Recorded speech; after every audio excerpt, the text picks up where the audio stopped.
Bulletin में सबसे पहले कोरोना अपडेट आपको बता दें। देश में कोरोना मरीजों की संख्या में रिकॉर्ड तोड़ बढ़ोतरी दर्ज की गई है। महज पिछले 24 घंटे की बात करें तो कोरोना के 6,767 नए केस सामने आए हैं, जबकि इस दौरान 147 लोगों की मौत भी हुई है।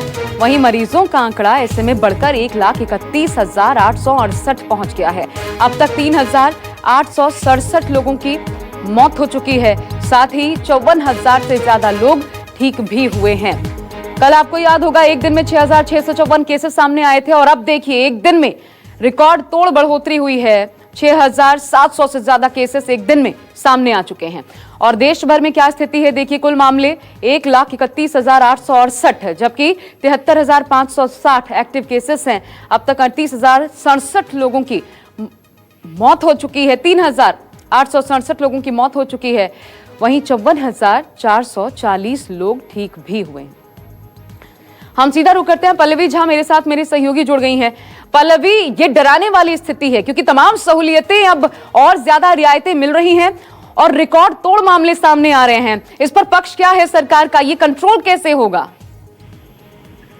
जाहिर तौर पर जिस तरीके से लगातार केसेस में इजाफा होता जा रहा है, उससे डर और खौफ और ज्यादा बढ़ने लगा। और जिस तरीके से लगातार हम तस्वीरें देख रहे हैं जो कि रिलैक्सेशन के बाद आ रही हैं, उससे और ज्यादा खतरा बढ़ता हुआ नजर आ रहा है। सरकार ने अपनी तरफ से बेशक ये कहा था कि आप फिजिकल डिस्टेंसिंग मेंटेन करें और जो भी कोरोना को रोकने के लिए जो कदम उठाए जा सकते हैं वो तमाम चीजें अपनाएं।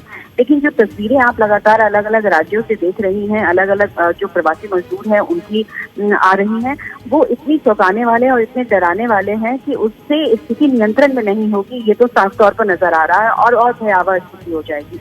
अगर पिछले दिनों की हम बात करें, पिछले एक हफ्ते में, तो आप देखेंगे कि लगातार इजाफा हुआ है और हाईएस्ट इजाफा लगातार हम देख रहे हैं। हम जिस रिकवरी रेट की बात कर रहे थे आशा, की रिकवरी रेट हमारा काफी बढ़ता नजर आ रहा है, लेकिन कल जो रिकवरी रेट 41.39% था वो आज घटकर 41.28% हो गया है। यानी पॉइंट में डिप्रेशन आ गया है, यानी रिकवरी रेट में हम फॉल देख रहे हैं। बेशक ये थोड़ा ही फॉल है, लेकिन रिकवरी रेट में फॉल होना और इस तरीके से केसेस में इजाफा होना काफी डराएगा और आने वाले समय में और ज्यादा खतरा को और बढ़ाता चला जाएगा। और सरकार जो है वो बेशक ये लोगों से अपील लगातार करती जा रही है, लेकिन जो स्थिति हमें दिखाई पड़ रही है उसमें ऐसा लग नहीं रहा है कि स्थिति नियंत्रण में होगी। शुक्रिया आपका पल्लवी, हमारे साथ जुड़ने के लिए। तो देखिए, स्थिति भले रियायतें दी जा रही हूं सरकारों की तरफ से, लेकिन स्थिति सामान्य नहीं है, इतना समझ लीजिए। इसलिए हर एक को एहतियात बरतना अब भी जरूरी है, गाइडलाइंस को फॉलो करना बहुत ज्यादा जरूरी है। और यही वो बढ़ते आंकड़े हैं जिसके चलते महाराष्ट्र डरा हुआ है। और महाराष्ट्र से भी बड़ी खबर है कि 25 मई से जो घरेलू उड़ान सेवा बहाल करने की तैयारी है सरकार की, इसका महाराष्ट्र सरकार ने विरोध किया है। महाराष्ट्र सरकार का तर्क है कि वो 25 मई से विमान सेवा शुरू नहीं कर सकती। महाराष्ट्र का कहना है कि राज्य के बड़े शहर जैसे मुंबई, पुणे ये रेड जोन में हैं। इन शहरों में लोगों की आवाजाही पर पूरी तरह से पाबंदी है और ऐसे में अभी विमान सेवा शुरू नहीं की जा सकती। बढ़ते आंकड़े अपने आप में बड़ी परेशानी का सबब है। आपको बता दें, सबसे ज्यादा प्रभावित राज्य जो है वो महाराष्ट्र ही है और यही वो डर है कि विमान सेवा बहाली को लेकर महाराष्ट्र ने सबसे पहले अपनी असमर्थता जता दी है। महाराष्ट्र का कहना है कि मुंबई, पुणे में पब्लिक ट्रांसपोर्ट पर पाबंदी है, पूरी तरीके से हर कुछ बंद है और फिर अगर फ्लाइट सेवाएं शुरू की जाती हैं तो ये परेशानी भरा सबब हो सकता है। ऐसे में इस पर दोबारा विचार किया जाना चाहिए। देखिए, गृह मंत्री महाराष्ट्र के अनिल देशमुख क्या कहते हैं। रेड जोन के हवाई अड्डों को इन हालात में खोलना खतरनाक साबित होगा। यात्रियों का केवल थर्मल स्कैनिंग पूरी तरह अपर्याप्त है। अभी रिक्शा, टैक्सी, बस को इतनी तादाद में चलाना भी असंभव है। साथ ही किसी पॉजिटिव यात्री को रेड जोन में लाकर वहां के खतरे में बढ़ोतरी करना गलत है। ग्रीन जोन से स्वस्थ यात्रियों को रेड जोन में लाकर उनके संसर्ग और प्रादुर्भाव के खतरे को क्यों बढ़ाएं? व्यस्त हवाई अड्डे को कोरोना महामारी में सावधानियों के साथ चलाने में अत्यधिक मनुष्य बल की जरूरत पड़ेगी और इससे अपने आप खतरा भी बढ़ेगा। कोरोना के चलते पिछले 2 महीने से देश के भीतर बंद पड़ी विमान सेवा 25 मई से शुरू होने जा रही है, लेकिन महाराष्ट्र ने इसका विरोध किया है। महाराष्ट्र सरकार का ये कहना है कि महाराष्ट्र के 4 प्रमुख एयरपोर्ट है, जिसमें है मुंबई, पुणे, औरंगाबाद और नागपुर। ये चारों इलाके जो है वो रेड जोन में आ रहे हैं। महाराष्ट्र सरकार ने कहा है कि अगर महाराष्ट्र में हवाई सेवा शुरू होती है देश के अन्य राज्यों की तरह, तो यहाँ पर सिर्फ जो विद्यार्थी बाहर फंसे हुए उन्हें लाने में इसका उपयोग होना चाहिए और सिर्फ मेडिकल इमरजेंसी के लिए। राज्य सरकार का ये कहना है कि जो रेड जोन में 4 एयरपोर्ट आते हैं, वहां पर अगर हजारों लोग आएंगे तो इससे संक्रमण फैलने का खतरा और भी ज्यादा हो सकता है। 31 मई तक महाराष्ट्र सरकार चाहती है कि राज्य में लॉकडाउन का पालन सख्ती से किया जाए। इसके अलावा जो अन्य एक जानकारी है वो मुंबई इंटरनेशनल एयरपोर्ट लिमिटेड ने, इस कंपनी ने राज्य सरकार को बताई है कि अगर मुंबई समेत महाराष्ट्र में अगर हवाई सेवा शुरू हो जाती है तो अकेले मुंबई में एक दिन में 27,500 लोगों का आवागमन हो सकता है। कैमरामैन अंचल सिंह के साथ विनोद जगदाले, न्यूज़ 24 ठाणे। दरअसल आपको ये भी बता दें कि विमानन मंत्री हरदीप पुरी ने घरेलू विमान सेवा शुरू होने से पहले बड़ा बयान दिया था। उन्होंने घरेलू यात्रियों के क्वारंटीन मुद्दे पर कहा कि आरोग्य सेतु ऐप पर जिनका स्टेटस ग्रीन होगा उन्हें क्वारंटीन की जरूरत नहीं होनी चाहिए। यही नहीं, उन्होंने अंतर्राष्ट्रीय उड़ानें शुरू करने का भी संकेत दिया था। दरअसल पंजाब, कर्नाटक, केरल और असम समेत कई राज्यों ने सरकार से यह अपील की है कि हवाई यात्रा कर राज्यों में आ रहे यात्रियों को क्वारंटीन किया जाएगा। लेकिन देखिए हरदीप पुरी ने क्या कहा कि ऐप स्टेटस ग्रीन हो तो क्वारंटीन करने की जरूरत नहीं। अंतर्राष्ट्रीय उड़ानें भी शुरू करने का उन्होंने संकेत दिया था।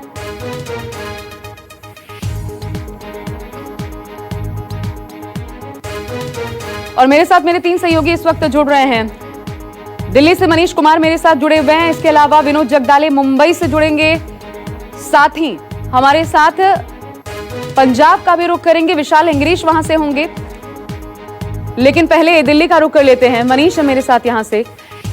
मनीष, अब जब इतने राज्य असमर्थता जता रहे हैं, सरकार क्या अपने कदम पीछे खींच सकती है और वक्त लिया जा सकता है सोचने के लिए?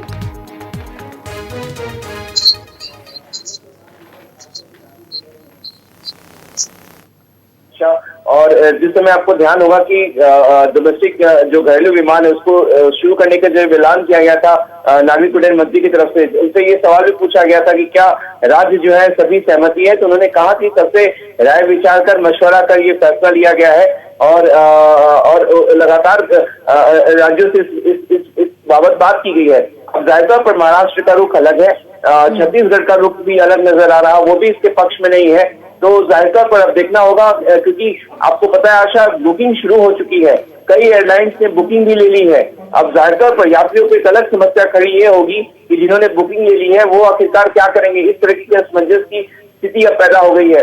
तो केंद्र सरकार राज्य सरकार के संपर्क में है और देखना होगा इसका क्या निष्कर्ष निकलता है। लेकिन महाराष्ट्र अपने रुख पे अड़ा हुआ है और जैसा कि हमने वहां के गृह मंत्री के बयान भी सुने, तो जाहिर तौर पर अभी आज केंद्र सरकार लगातार इस पर मंथन कर रही है और शाम तक उम्मीद है कि इस पे स्थिति साफ होगी। आशा, ठीक है विनोद, जरा बताइए, क्योंकि अब जब हरदीप पुरी ये कह रहे हैं कि राज्यों से विचार विमर्श कर ये फैसला लिया गया, तो महाराष्ट्र का इस पर क्या टेक है? क्या वाकई पहले समर्थता जताई गई थी, अब असमर्थ बता रहे हैं खुद को? और अगर सरकार अब भी अपने फैसले पर अडिग रहती है तो महाराष्ट्र का रुख क्या रहने वाला है?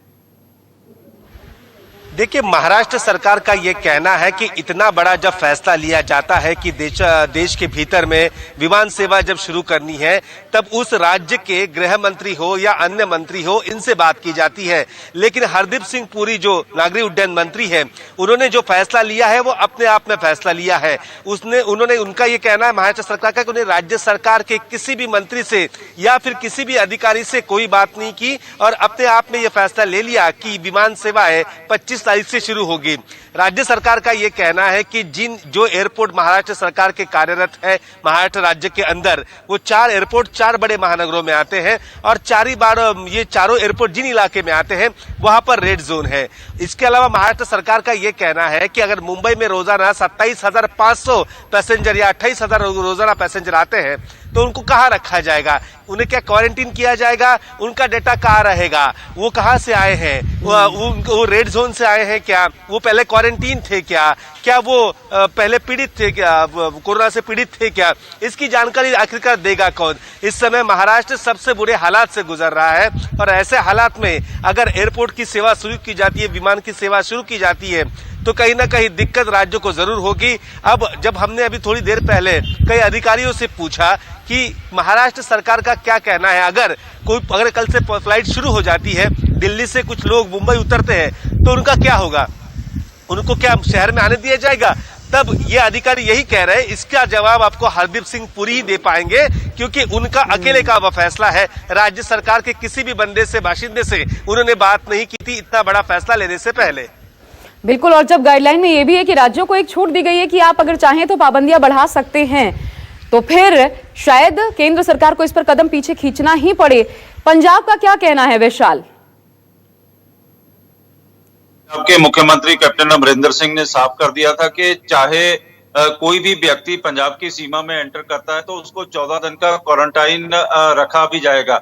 और यही कारण है कि पंजाब में 2 इंटरनेशनल एयरपोर्ट पड़ते हैं, एक अमृतसर है और एक मोहाली है। और मोहाली में कुछ दिन पहले ही जो इंटरनेशनल एक फ्लाइट भी आई थी अमेरिका से, तो उसमें 200 पैसेंजर आए थे जिनको अब भी मोहाली के अलग अलग जो होटल्स हैं या दूसरे रेस्ट हाउसेज हैं वहां पर उनको क्वारंटाइन रखा गया है। और कैप्टन अमरिंदर सिंह ने भी, क्योंकि कल उनका फेसबुक के ऊपर लोगों के साथ इंटरेक्शन भी था, तो उन्होंने इसमें भी साफ कर दिया था कि कोई भी व्यक्ति चाहे वो सड़क रास्ते से आए चाहे हवाई रास्ते से आए, कोई भी यदि पंजाब की सीमा में एंटर करेगा तो उसको पहला 14 दिन की क्वारंटाइन अवधि पूरी करनी होगी और उसके बाद टेस्ट होगा और टेस्ट के बाद ही उसको अपने घर जाने दिया जाएगा। और ये बड़ा सवाल इसलिए भी खड़ा हो रहा है कि जिस तरह से हरदीप पुरी ने कहा है कि कल से जो इंटरस्टेट एयरलाइंस है वहां से उड़ान भरेंगी और इसीलिए मोहाली और अमृतसर भी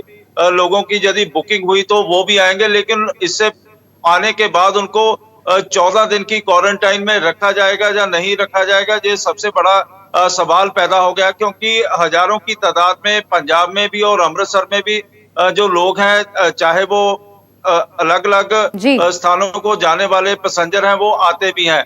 और जिस तरह से कैप्टन अमरिंदर सिंह ने साफ कह दिया था कि 14 दिन की क्वारंटाइन अवधि पूरी करने के बाद ही उनको जाने दिया जाएगा, ये सबसे बड़ी समस्या इसलिए भी पैदा हो गई है कि यदि कोई व्यक्ति अपने काम के सिलसिले में, चाहे वो चंडीगढ़ जाता है, अमृतसर जाता है या पंजाब के दूसरे राज्य में, कि वो सुबह जाके शाम को वापस नहीं जा पाएगा, बल्कि उसको 14 दिन की क्वारंटाइन। जाहिर तौर पर विशाल, राज्यों की जो चिंताएं हैं उसको नजरअंदाज नहीं किया जा सकता। लेकिन एक चीज मनीष, आप आगे भी हमारे साथ बने रहिएगा, मैं एक सवाल लेकिन आपसे जरूर पूछना चाहती हूँ, इस वक्त जल्दी से जवाब दीजिएगा इसका। जिस ब्लू टिक का जिक्र कर रहे हैं, ग्रीन टिक का, कि अगर ग्रीन होगा तो फिर उन्हें क्वारंटीन करने की जरूरत नहीं, जो लोग ट्रैवल करेंगे एयर ट्रैवल, ये तो तब होगा ना जब लोग सही जानकारी देंगे। जिसको यात्रा करनी है वो गलत जानकारी भी भर सकता है और आरोग्य सेतु ऐप बताएगा कि आप ठीक है, तो फिर देखिए, आपको बता दें आशा कि जब कोई भी व्यक्ति एयरपोर्ट पे पहुंचेगा तो एक तो उसके मोबाइल में जो है आरोग्य ऐप होना चाहिए।